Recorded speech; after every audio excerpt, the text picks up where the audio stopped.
This video is going to be a short video on how to create an amortization schedule for bonds.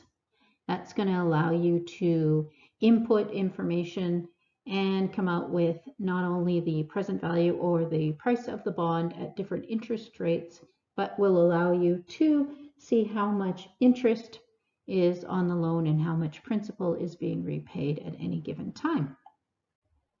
Okay, so we need to get started. So the first thing we're going to do is create ourselves a template. And once we create the template, then we can use it consistently. So I'm going to be creating a bunch of labels, and then we'll use that as our template. So I'm just going to start with face value, all the things that we're going to need to know. I'm going to want to know what the coupon rate is. I want to know what the interest is. I want to know what the market rate is. So the interest would be the interest on the bond. This is going to be a calculated field, which is the present value of the bond. And then I guess I can come over here so I don't have to do so much. So maybe we'll have years. I'll put in the PY. Oops, I'll make that capital. Sorry about that. We'll make that, put in the PY, so how many payments per year. We'll use our CY as well to find out how many compounding periods per year. We are going to calculate the effective interest rate so we can convert it to an annual rate, and then we're going to convert it back to the nominal rate. Nominal. Okay, so those are a few of the things that we're going to need to put in there. So we've started. I'll make it a little bit prettier as I go, and understanding that there's certain things that are going to be inputs and certain things that we will be making as a calculated field. Okay, so the other thing that we're going to need is we want to then have a place for our table. So we're going to start here and just sort of build up what our table is going to look like. So this is going to be the end of the payment interval. And maybe I'll just, yeah, I can do that. I'll just make it bigger so that we have room for that. And wrap that text. End of payment interval. We'll do the bond, Alt-Enter interest. We'll do the market rate interest. Alt-Enter rate. Alt-Enter interest. Okay, so we got, oh, might need to make that a little bigger. It's not important, but I kind of like to make it look pretty. Then we're going to do the amount of the premium, or, whoops, the discount. So I'm just putting all the stuff. You'll see in your text that there is a bond schedule in there. So I'm just sort of copying the format from there. So I've got to go back. I need the bond book value. I'll have the remaining premium or discount.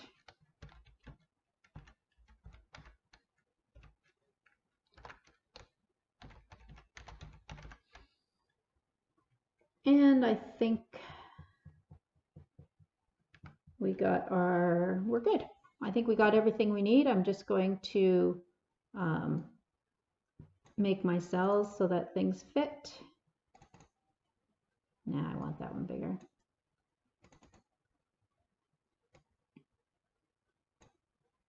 There, amount of premium or discount. So it doesn't really matter. This up here, I'm going to block it off.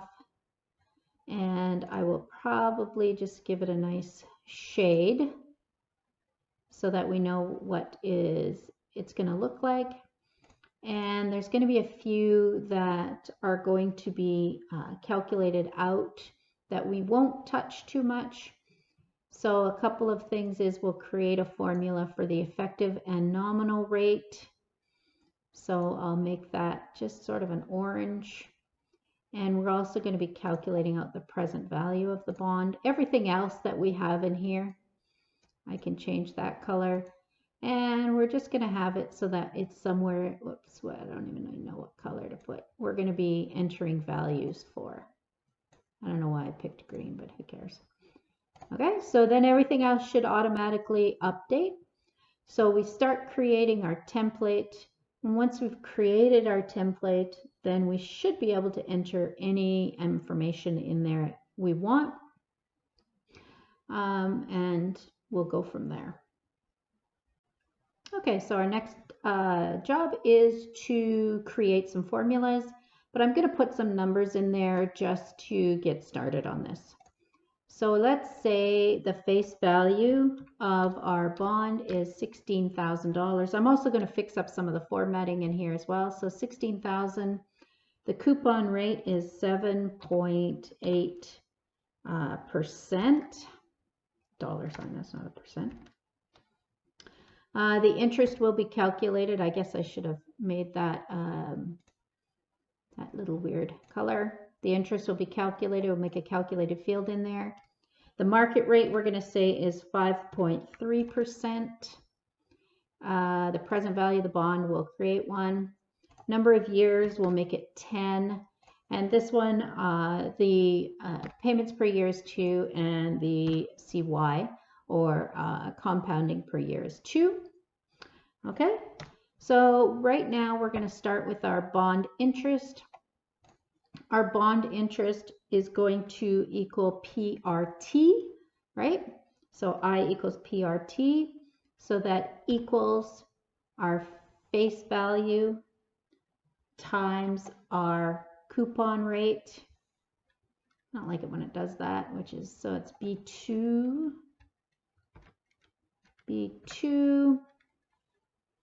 and it's going to be then, when we think about it, it's B1 times B2, so it would be 16,000 times the interest rate over 1/12 or 1/4 or 1/2, depending. So I'm going to then divide that by the payments per year, or the compounding per year. In this case, it's not going to make any difference. So it doesn't matter which one I use, but our interest rate is per period. So in this case, I'm going to use the payments, because that's when their interest payments are going to happen. Okay, so it looks like that. So it's 624. So a couple things I want to do. I want to make this a dollar value. I want to make this a dollar value. That's going to be the interest. The other thing I'm going to do is I'm going to use the present value of the bond. In this case, I will be creating my nominal and effective interest rates, because I'm going to be using my PY here. So I will go and do my interest rates to start with. So this is going to be my effective interest rate. So I'll just start with EFF. So it's effect.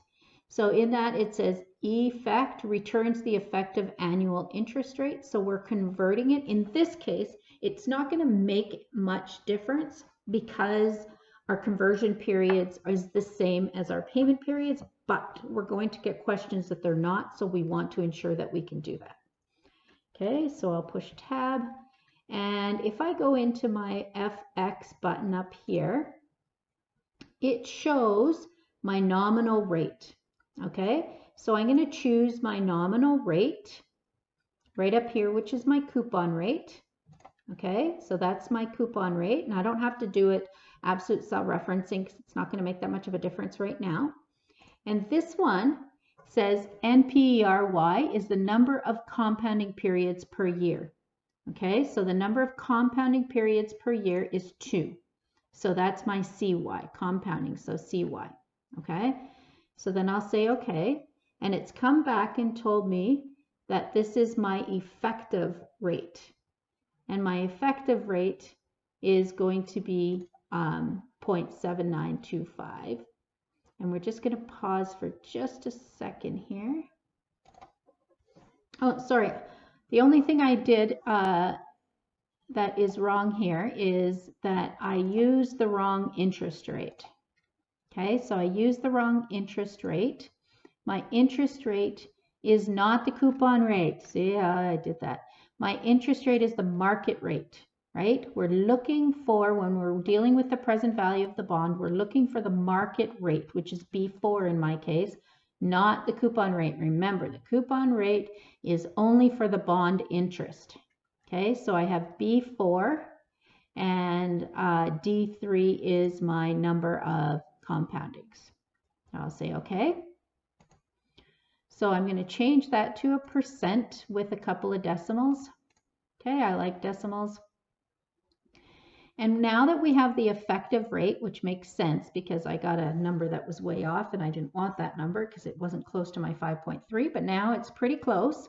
So this is this market rate at an annual basis.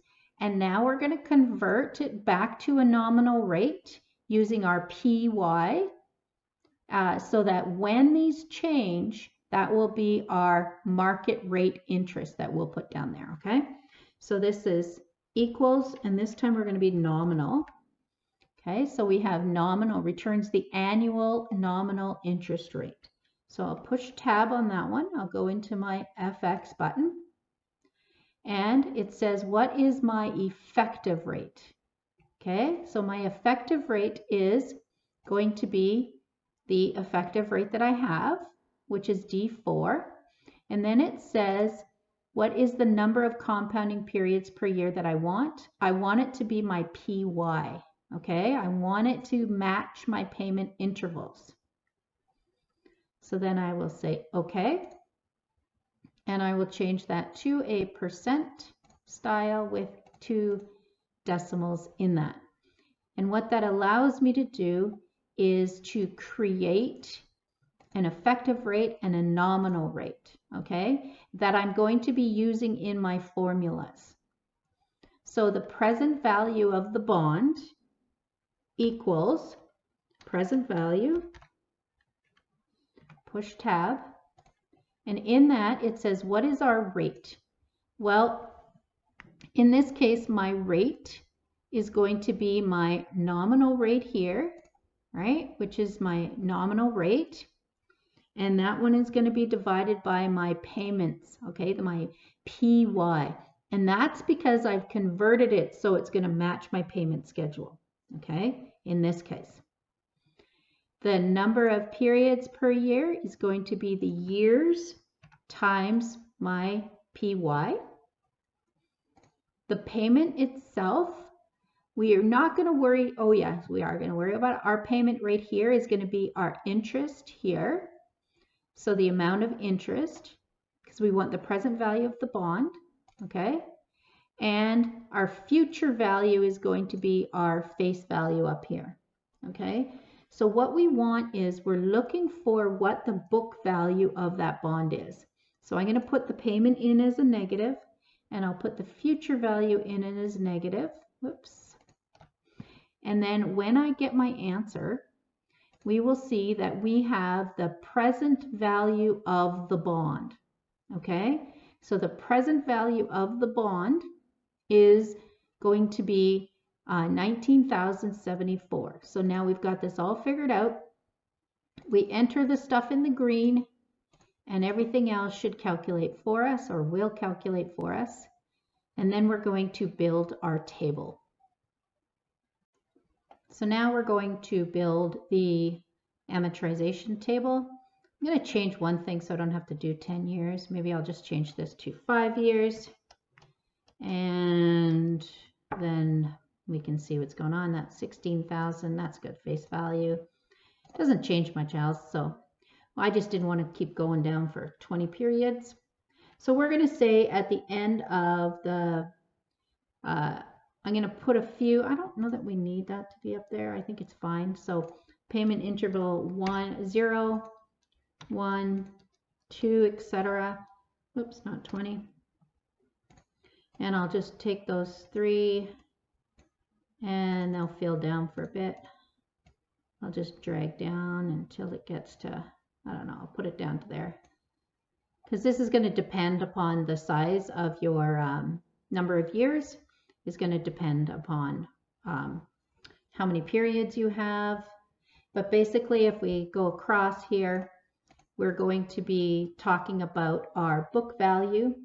Our book value is going to equal the present value of the bond, is our book value. Okay, I'll make that a little bigger.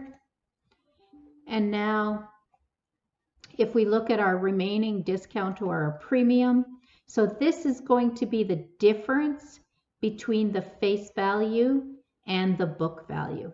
Okay, so in this case, it's going to show up as a negative number, and we're going to end up wanting to drop that number down, our premium, all the way down to 0.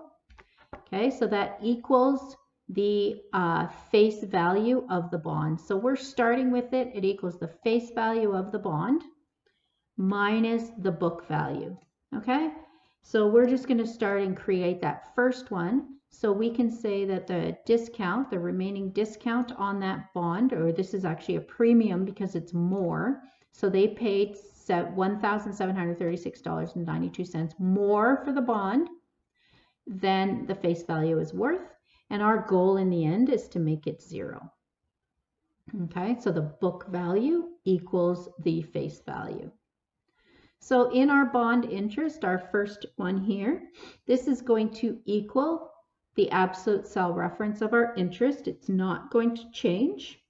Okay, so I'll just click that cell and do an absolute cell reference. The market rate interest, oops, I did not push enter. I did not. That equals this cell and F4 and enter. Thank you very much. So now we have our bond interest here, our market rate interest. So we're going to do a formula for that. That takes the book value. And so we have our book value times our interest rate or our market value. And we'll, because we have to figure out what our market rate interest is for that. So we'll create a formula in there using the I equals PRT. So that equals the book value that we have going on here times our nominal rate of interest. Okay, so remember we did our change up, so we did our nominal rate of interest, and we're going to divide that by our payment schedule because we've created it so that it's equivalent. So our market rate of interest, oh, I should make some stuff absolute, all of it. So that F4, everything there, because it's, oh no, I'm not going to F4 the E8 because this value here is going to change. So, oops, I clicked off somewhere else there. So we want E8, so that will change as we go, but D5 and D2 need to stay the same. Okay, so they need to be an absolute cell reference for D5 and D2. Okay. All right.